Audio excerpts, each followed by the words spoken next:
Olá, jovens, tudo bem? Estou aqui com mais uma resolução de questão, desta vez a pedido de Aninha Queiroz, uma questão sobre autômato com pilha. Eu sou o professor Esdras Bispo Júnior. Vamos lá para uma nova resolução.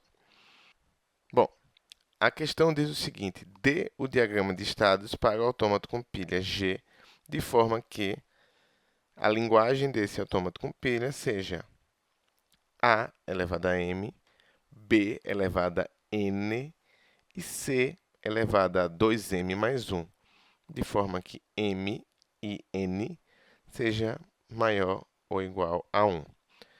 Lembrando que esse expoente nos símbolos A, B e C, m, n e 2m mais 1, indica a quantidade de símbolos desse respectivo símbolo, tá? Então, por exemplo, quais são as cadeias que pertencem à linguagem de G, a linguagem desse autômato com pilha? Então, por exemplo, A, B, C, C, C. Essa cadeia pertence à linguagem de G. Por que isso é verdade? Bom, eu só devo aceitar cadeias na minha linguagem de G se a quantidade de símbolos de C é igual ao dobro mais 1 da quantidade de símbolos de A. Mas não pode ser qualquer cadeia formada por símbolos A, B, C.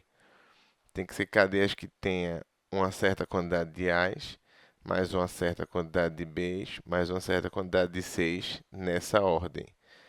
Alguns A's, alguns B's e alguns C's. E é preciso garantir também o seguinte, que M e N seja maior ou igual a 1, o que significa que, pelo menos, teremos um símbolo A e pelo menos teremos 3 símbolos C, visto que o M, na pior das hipóteses, tem o valor 1, então 2m mais 1 será 3. Então, teremos vários A's, vários B's e vários C's, de forma que isso seja uma cadeia, mas que a quantidade de A's seja no mínimo 1 e a quantidade de C's seja no mínimo 3. E a quantidade de B, ela pode ser qualquer, contanto que seja pelo menos 1. Tem que ter pelo menos um B. Então, essa cadeia que eu pus aqui, A, B, C, C, C, é a menor cadeia que pertence à linguagem de G, tá? Então, nós temos aqui agora uma outra cadeia, A, B, B, C, C, C, C, C. Temos 1, 2, 3, 4, 5, 6, tá? E por que essa cadeia pertence a L de G? Bom, temos dois símbolos As.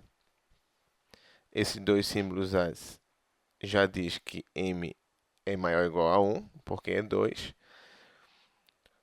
2 vezes 2 é 4, mais 1, 5. Então, teremos que ter 5, 6. Isso é verdade. C, C, C, C, C. E a quantidade de B's, bom, o único critério que precisa satisfazer é que tem que ser maior ou igual a 1. E isso é verdade. Temos 2 B's. E o formato dessa cadeia tem que ser vários A's, vários B's, vários C's, tá? Então, tem que ser o membro de A+, B+, C+, tá? Ok. E aí, é interessante que você perceba quais são as cadeias que não pertencem a essa linguagem. Então, quais são as cadeias que não pertencem à linguagem de G? Então, eu vou dar pelo menos 3 exemplos. Então, primeiro exemplo, BC. Bom, BC é uma cadeia que não pertence a L de G. Por quê? Porque A, que é um símbolo, ele é obrigatório. Você tem que ter pelo menos um A. Então, a menor cadeia, como eu apontei, é ABCCC. E essa cadeia aí não pertence a L de G, por quê? Porque o valor de M para A seria zero, o que não pode ser verdade. Então, BC não é membro de L de G. Uma outra cadeia que a gente pode mostrar para dizer que não é membro de L de G é CCBA. E o motivo aqui está mais associado à ordem, tá? Então, são cadeias que precisam estar no seguinte formato: vários A's, vários B's, vários C's. Em que a gente, além disso, vai ter que satisfazer o critério de relação entre M e N, como está posto na descrição da linguagem. Então, esse formato já não é garantido. Eu começo com 6 e depois coloco o valor de B. E a ordem sempre é A, B e C. Apenas, não mais que isso. Então, esse é um exemplo de cadeia que não pertence à linguagem de G. Tá? Bom, e por fim, um outro exemplo. Tem inúmeros exemplos, mas está aí, A, B, C, C. Tá? Embora eu tenha pelo menos um para o símbolo A, mas forçadamente eu precisaria ter 2 vezes 1 mais 1, 3. Precisaria ter 3 símbolos C, o que eu não tenho. Então, esta é a justificativa para que essa cadeia não pertença à linguagem de G. Tudo bem. Então, nós já temos uma certa ideia do que mais ou menos é essa linguagem, tá?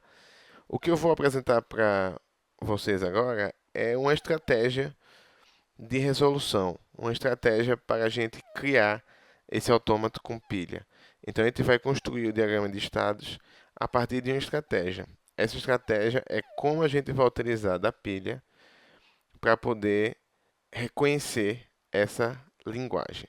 Então, vamos apresentar a estratégia. Então, temos a linguagem aqui em cima e em 6 passos eu quero propor para vocês uma estratégia para a gente fazer. Não é a única estratégia, tem outras estratégias que a gente pode fazer e acredito que é uma estratégia bem intuitiva. Então vamos lá. No início você vai ter uma pilha. Normalmente a gente coloca um símbolo no início da pilha, um símbolo diferente para poder marcar esse início. Estou usando aqui o cifrão. Podia utilizar qualquer outro símbolo que não é utilizado no alfabeto, tá? E o primeiro passo que a gente vai fazer é o seguinte: ler e empilhar um símbolo A. Então, essa é a primeira estratégia. Ao ler uma cadeia, que vai ser dada como entrada para o meu autômato com pilha, eu vou ler e empilhar um símbolo A. Porque é isso que eu vou esperar. Pelo menos um símbolo A existirá. Não sei qual, mas pelo menos o primeiro símbolo será A, né? Então, pelo menos, se essa cadeia pertence de fato à linguagem de G, então o primeiro símbolo será A. Bom, e se caso não for A, rejeita. Qualquer símbolo que não seja A, sendo o primeiro símbolo que eu estou lendo agora, você pode rejeitar essa cadeia, porque tem que ser vários A's, vários B's, vários C's. Tudo bem. Próximo passo é ler e empilhar os demais símbolos A's, porque pode ser um A ou pode ser vários. Então, havendo vários A's, cabe a nós ler e empilhar os demais símbolos A's. Por que empilhar também os demais símbolos A's? Porque todos os símbolos A's primeiros que nós lemos irá ser o referencial para a gente do valor de M. Porque o primeiro B que vier logo à frente vai determinar o fim da quantidade de A's e o início da quantidade de B's. E aí, uma vez empilhando toda a quantidade de A's, teremos o valor de M, que é toda a quantidade de A's que foi empilhada. Passo 3.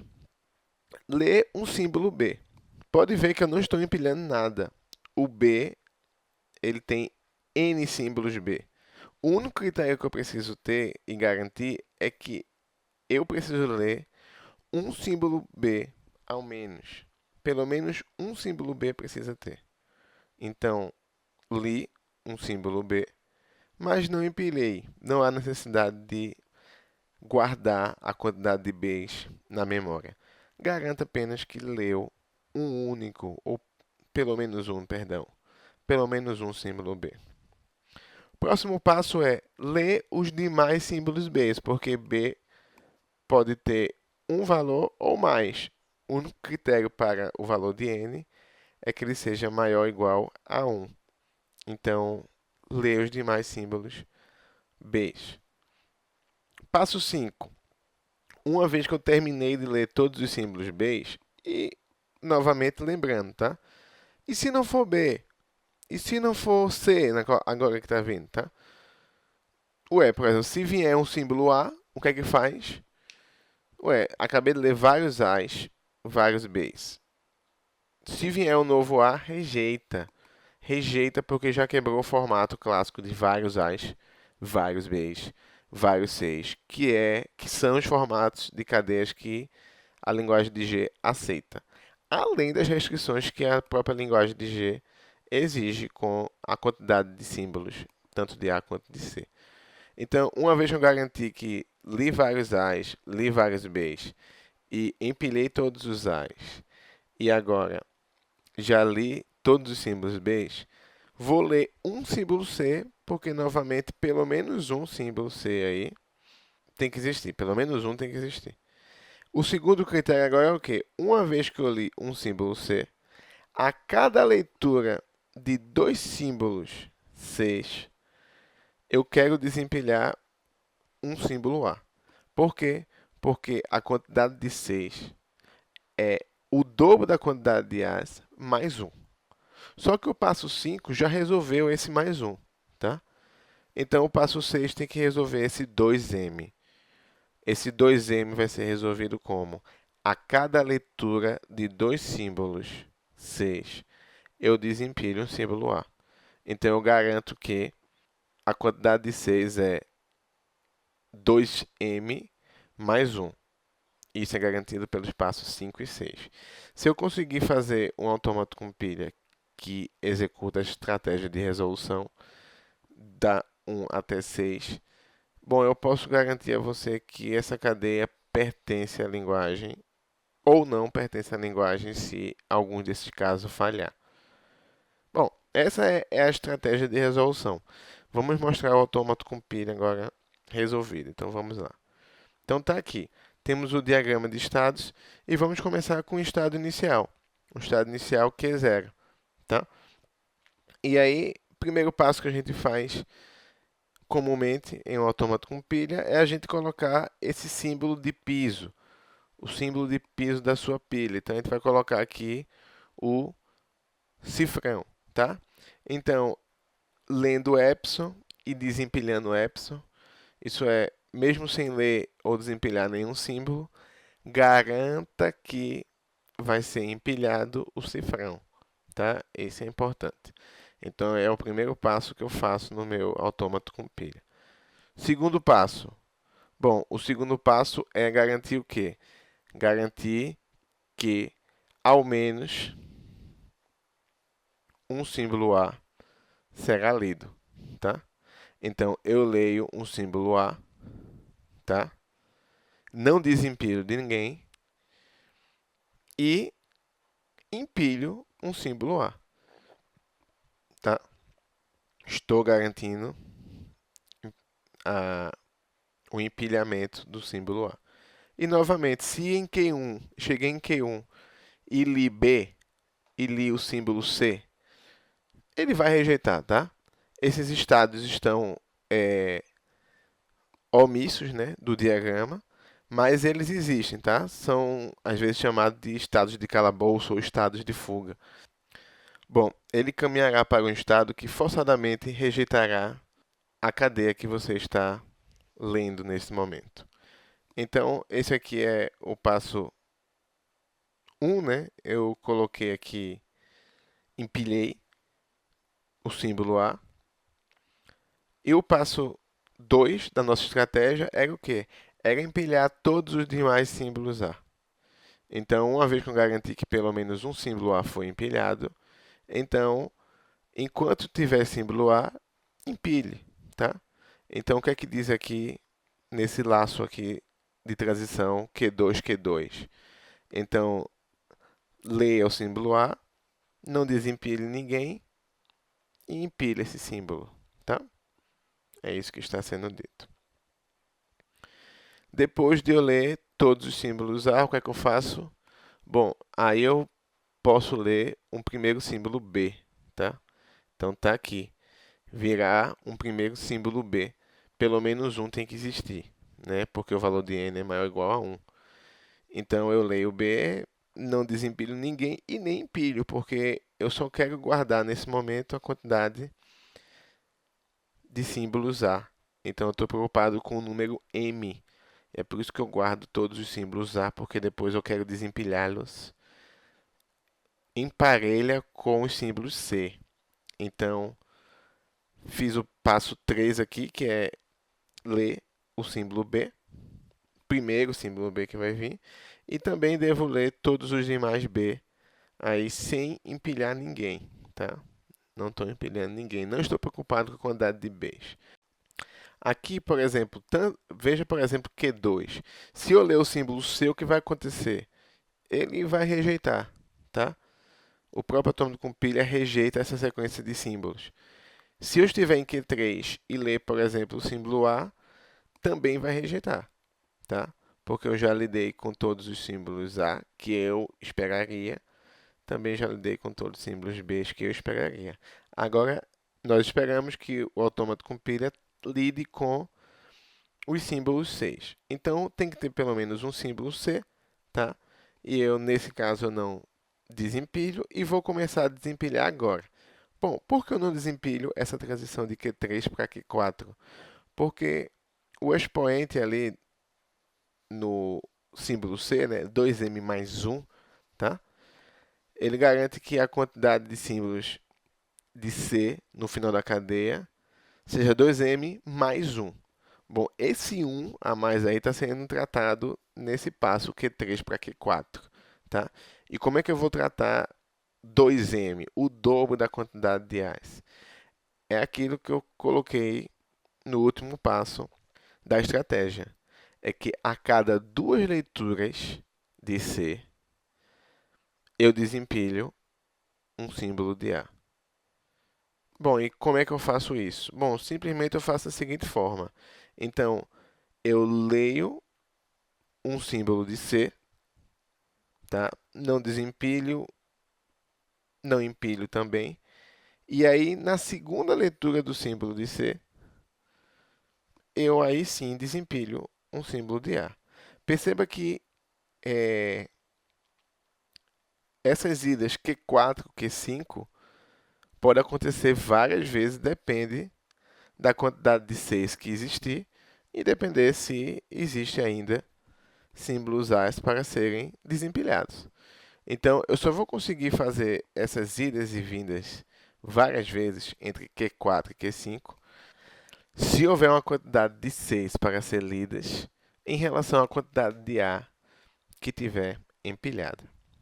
E se em Q4 eu conseguir em algum momento desempilhar o cifrão sem ler nada, sem precisar empilhar nada, eu apenas olho para o topo, verifico se tem um cifrão. Se eu conseguir ver isso, se o cifrão estiver lá no topo, bom, então eu aceito a cadeia, tá? Se a cadeia for válida, vai acontecer em algum momento dessas idas e vindas do Q4, Q5, que todos os A's serão desempilhados e a cadeia será aceita. Caso contrário, algum estado de fuga ou calabouço será acionado e a cadeia será rejeitada e ficará presa nesses. E todas as leituras subsequentes serão feitas nesses estados de fuga. É isso aí, pessoal. Espero que tenham gostado. Agradeço novamente ao Matias pelo tema dos slides. E é isso aí. Se achou legal, curte, compartilha, se inscreve aqui no canal e até a próxima, jovens. Tchau, tchau.